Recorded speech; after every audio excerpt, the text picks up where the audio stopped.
예, 한반도 비핵화를 위한 세계의 담판이 될 2차 북미 정상회담이 이제 이틀 앞으로 다가왔는데요. 김정은 북한 국무위원장과 도널드 트럼프 미국 대통령 양 정상은 내일 베트남 하노이에 도착할 예정입니다. 네, 이런 가운데 지금 하노이에서는 회담 의제를 다루는 양측의 실무대표단이 막바지 협상에 박차를 가할 것으로 보이는데요. 자세한 내용 우정엽 세종연구소 미국연구센터장과 함께 짚어보도록 하겠습니다. 어서 오세요. 안녕하세요. 예, 박사님 안녕하세요. 가장 지난 토요일 이후로 아마 가장 많은 질문을 받았던 거를 제가 또 여쭤볼 수밖에 없습니다. 열차로 왜 갔느냐 이런 어떤 해석이 분분한데요. 일단 그 의미를 좀 먼저 듣고 싶네요. 어떻게 보세요? 일단은 자국의 항공기가 여건이 충분하다면 굳이 이럴 필요는 없었을 것 같습니다. 그런데 이제 아무래도 지난 싱가포르 회담 때도 이제 중국의 비행기를 이제 빌려서 타고 간 셈이고 또 그렇게 하기에는 아마 북한도 아마 체면이 안 선다는 생각이 있었을 것이고 그리고 이제 두 번째는 이제 편의성과 이제 안전, 경호에 관한 문제들을 고려했던 것 같습니다.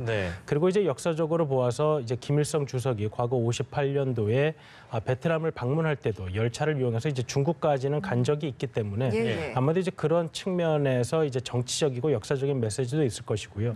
그리고 이제 우리가 3일째 이 얘기를 하는 것처럼 김정은 위원장으로서는 이렇게 열차를 타고 가는 시간 동안 중국에서도 계속해서 관심을 받을 수밖에 없는 상황이고 그렇겠죠. 그리고 이 열차 여행을 보는 세계로서도 북한과 중국 간의 관계를 바라볼 수밖에 없기 때문에 과연 북한과 중국의 관계가 어떻길래 이렇게 통제를 해가면서까지 이러한 편의를 베풀어 주느냐 하는 부분에 신경을 쓰게 되니까 여러 가지 측면에서 어차피 비행기를 못 탈 바에는 이런 측면의 메시지를 전달하는 것이 낫다고도 생각했을 가능성이 있어 보입니다. 아니 근데 단순하게 바라보면 체면을 생각해서 그런 거라면 사실 저 장시간의 이동을 하는데 중국이랑 협의를 안 할 수는 없는 부분이잖아요. 그러니까 어찌됐든 북한 입장에서도 김정은 위원장 입장에서도 중국 측에 어떠한 배려랄까 이런 것들 부탁했어야 될 텐데 체면을 생각한다면 사실 이런 긴 이동은 안 했을 것 같다는 그런 단순한 의문이 듭니다만 그건 어떻게 보세요?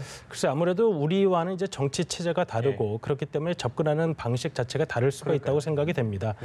우리나라 같은 경우는 만약에 5시간 걸릴 수 있는 거리를 5일 동안, 3일 이상 동안 여행을 한다고 하면은 아마 여론으로부터도 굉장히 인상이 안 좋을 텐데요. 이제 그런 부분과는 좀 이제 상관이 없는 정치 체제이고 그리고 이제 북한과 중국은 거의 유일한 동맹 국가이기 때문에 아마도 그런 유대 관계를 과시하고자 하는 측면도 있어 보입니다. 근데 저희도 이제 당장 지난 주말이죠. 토요일이나 주말부터 거의 국내 언론뿐만 아니고 거의 전 세계 언론이 사실상 제2차 북미 정상회담에 집중을 하는 상황이니까 제가 이렇게 달리 볼 수도 있다고는 저는 생각합니다만 어찌됐든 북한 입장에서는 이목 걸기도 좋은 비행기로 갔으면 금방 갔을 텐데 열차로 가서 진작에 이렇게 이목을 받을 수도 있는 부분이니까 그만큼 북한 입장에선 관심 끌기도 좋다고 생각이 들 수 있겠네요. 아마도 이제 국제사회의 제재를 받고 있는 만큼 이번에 이런 행보를 통해서 국제사회는 좀 다른 이미지를 주고 싶은 생각도 있었을 것 같습니다. 왜냐하면 이번에 이제 열차 행보라는 것이 이제 단순히 비행기가 없다는 것보다는 이렇게 열차를 타고 감으로써 다른 메시지도 전달할 가능성. 예를 들어 이제 중간에 다른 경제, 베트남이나 중국의 다른 경제 지역들을 한번 바라본다든지, 그러면 이런 식의 메시지를 전달할 수가 있기 때문에 그렇게 이제 관심을 유도하고 그런 메시지를 전달해서 본인들이 전달하고자 하는 이런 비핵화에 대한 좀 진정성 이런 것들까지 계산했을 가능성도 배제할 수는 없을 것 같습니다. 어떤 수단을 타고 이동을 하느냐 이것도 관심이었지만 또 어떤 경로를 통해서 가느냐 이것도 굉장히 관심을 모았는데 결국에는 최단 거리를 선택을 했단 말이죠. 여기에는 어떤 배경이 있을까요? 글쎄요. 원래는 이제 중국을 통해서 가면서 이제 베이징을 들려서 시진핑 주석과 만나는 것이 아니냐 하는 예측도 있었습니다. 그런데 이제 북한으로서는 이것이 약간 고충이 있는 면이 중국과의 강한 유대 관계를 강조하고도 싶지만 혹시라도 이것이 또 미국이 어떻게 인식할 것인가 하는 부분은 고민을 한다는 것이죠. 부담일 수도 있겠죠. 예, 왜냐하면 이제 1차 회담 때도 미국 트럼프 대통령이 김정은 위원장이 중국을 만난 다음에 태도가 달라졌다. 이제 네, 그런 맞아요. 것들이 이제 좀 격화되면서 한번 예. 취소하는 상황까지도 벌어졌었는데요. 예. 그렇다고 본다면 이제 북한으로서도 중국과의 관계를 강조는 하지만 예. 그것이 어느 선을 넘어서 북미 회담 이전에 바로 또 시진핑 주석과의 만남을 강조하는 이런 형태까지는 안 가는 것이 바람직하겠다라는 계산을 예. 한 것이 아닌가 생각이 됩니다. 네, 미국을 그러니까 더 이제 확실하게 얘기하자면 트럼프 대통령을 자극하지 않는 선에서 최단 거리로 오고 있다. 우리 이렇게 정리할 수 있겠고요.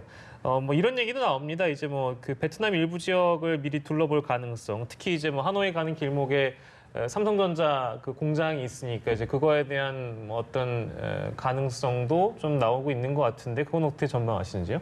사실 만약에 그렇게 한다고 한다면 미국으로서는 반길 만한 일이라고 생각이 됩니다. 예. 미국이 이번에 2차 북미 회담의 장소를 베트남으로 정한 것도 예. 미국과의 관계 개선을 통해서 빠른 시간 안에 이렇게 경제가 발전될 수 있다라는 그러한 모습을 보여주는 데 의도가 있다고 이제 외신에도 보도가 나왔는데요. 예. 김정은 위원장이 만약에 그 뜻대로 이제 예. 베트남 지역의 그런 경제 지역 발전된 지역들을 본다면 예. 큰 의미가 있겠죠. 다만 이제 북한이 현재 생각하고 있는 경제 개방 방식이 아직 확실하진 않습니다. 예. 베트남이 취했던 그런 전면적인 개방을 택할 것인지 예. 아니면 일부 지역들만 이렇게 개방 지역을 할 것인지 예. 하는 부분이 확실하지 않기 때문에 경제에 대해서 인식을 하는 것은 분명하겠지만 예. 어떠한 시설, 어떠한 지역을 가볼 것이냐 하는 부분은 여전히 좀 지켜봐야 할 대목인 것 같습니다. 예. 어느 곳을 방문할지도 항상 관심사지만 또 이런 회담이 있을 때마다 수행원의 어떤 면면, 어떤 인물들이 참석을 하느냐 이것도 굉장히 관심인데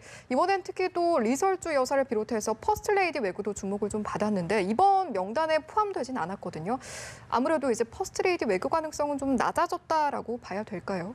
네, 이제 1차 회담 때도 이제 그럴 가능성이 있었는데 성사되지 않았고요. 예. 2차 회담은 이제 1박 2일이라는 일정이 예고되면서 그렇다면 이제 만찬도 있고 그러면 이제 퍼스트 레이디 간의 만남도 있지 않겠느냐 했는데 예. 현재 사실 그 일정 자체가 아직 완전히 확정이 되지 않은 상태로 보입니다.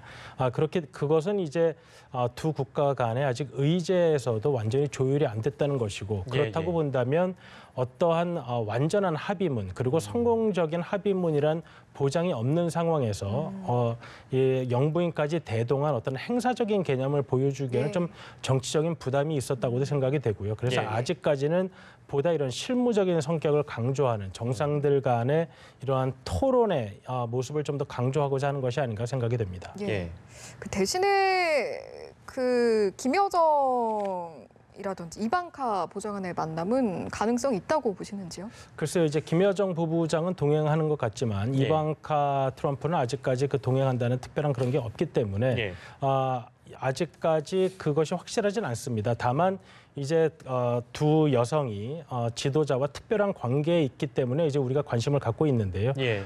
평창 올림픽 폐막식 때도 이제 저희가 이제 그런 관심을 가졌었는데 예. 만약에 이번에 이방카 트럼프가 동행을 하게 된다면 둘 사이에 이제 만남이 있을지는 한번 저도 관심 있게 지켜볼 대목입니다. 시간이 1차 회담 때보다 확실히 여유가 있기 때문에 이제 이런 분석들도 전망들도 좀 나오고 있는 것 같은데 뭐 저도 이제 박사님 말씀 그대로 좀 기다려 봐야 될 것 같습니다. 네, 김여정과 이방카의 만남이 이루어질지 한번 보고요. 이제 1박 2일로 이어지니까 뭐 여유가 있다고 제가 앞서 이제 표현했습니다만 그래도 어찌됐든 실질적인 의제 그 이후에 또 결과 전망을 좀 해봐야 될 것 같습니다. 어떻게 전체적인 그림은 어떻게 예상하세요, 혹시? 일단은 형식적인 측면에서 지금 약간 혼란스러운 이야기들이 계속해서 나오고 있습니다. 그렇습니다. 네. 이제 미국 쪽에서는 정상들 간의 만남이 이제 하루에 그칠 수도 있고 이제 그 이야기를 하면서 작년과 비슷한 형태가 될 것이다라고 예. 이야기했었는데요. 작년에는 이제 총 6시간이 걸리질 않았습니다. 단독 회담, 오찬 그리고 뭐 확대 회담. 그래서 성명을 발표하는 데까지 6시간이 채 안 걸렸기 때문에 예. 이번에 과연 미국의 관료가 이야기한 대로 작년과 비슷한 형식이라는 것이 그런 것인지. 예. 또 근데 반면에 트럼프 대통령은 이제 1박 2일에 걸쳐서 회담이 있다라고 이제 이야기를 했기 때문에 예. 이번엔 좀 다른 다른 형식인지 아직까지 확정이 되지 않았습니다. 아마도 예. 그 부분을 현재도 베트남에서 북한과 미국이 이야기를 하고 있을 것으로 보이고요. 네. 그리고 이제 여기에 가장 중요한 것은 이제 어느 정도까지 이제 어느 수준에서 실무가진들 간에 이제 합의가 이루어지느냐 하는 부분일 것 같습니다. 네. 사실 이제 스티븐 비건 대표가 이번에 가기 전에 이야기한 것은 미국이 원하는 부분 그리고 이제 미국이 좀 제공할 수 있는 부분에 대해서 이야기를 했는데 예. 미국은 현재 이런 정치적이나 외교적인 부분, 그러니까 관계 정상화에 관련된 부분에 있어서는 좀 더 적극적으로 이제 북한에게 제공할 생각이 있는 것처럼 보입니다. 예. 스티븐 비건 대표가 종전선언이라는 단어를 아주 특정적으로 사용하지는 않았지만 예. 이제 전쟁 상태를 끝내는 것이 이제 필요하다라는 의미의 얘기를 한 걸로 봐서는 그런 관계 개선의 뜻은 높은데 예. 이제 문제는 북한이 원하는 것으로 보이는 제재 완화나 제재 해제에 대해서는 좀 강경한 입장을 보이고 있다는 것이죠. 그렇기 때문에 이제 북한으로서는 본인들이 이미 취한 조치들에 대해서 종전선언 등의 이런 관계 정상화 조치는 이미 미국이 해줬어야 되는 것이고 예. 영변 핵시설이나 이런 미국이 이번에 이야기한 그런 부분들은 그 이외에 상응 조치가 있어야 된다고 하는 것이기 때문에 예. 과연 이 영변이나 그 이외의 지역에 대한 뭐 사찰 점검 폐기, 그다음에 미국이 제공할 수 있는 제재 완화 및 해제가 과연 실무진 간의 합의점에 도달할 수 있느냐 하는 부분이 좀 큰 문제로 보입니다. 그렇기 때문에 아마도 실무진들 간에 이제 뭐 하루 정도 남은 건데요. 실무진들 간에 이야기를 할 수 있는 것은 그 실무진들 간에 합의에 이르지 못한다면 아마도 실무진들은 최저 수준의 이제 합의문을 마련을 하고 큰 부분은 이제 빈칸으로 남겨놓을 공산이 매우 커 보입니다. 그래서 작년 싱가포르 정상회담 때처럼 트럼프 대통령과 김정은 위원장이 단독 회담 때 어떤 정치적 결단을 내려야 하는 그러한 상황으로 가지 않을까 생각이 됩니다. 그 합의문에 대해서 대략적으로 저희가 지금 이야기를 나눠봤는데 그렇다면 양측의 이제 최선의 안이라고 해야 할까요? 그런 합의안이 좀 도출된다면 어떤 내용들이 담기면 좋을까요? 사실 이제 미국 입장에서는 제재를 건드리지 않으면서 영변이나 영변 이외의 핵시설에 대한 폐기, 사찰 검증까지를 담아낼 수 있으면 가장 좋은 것이고요.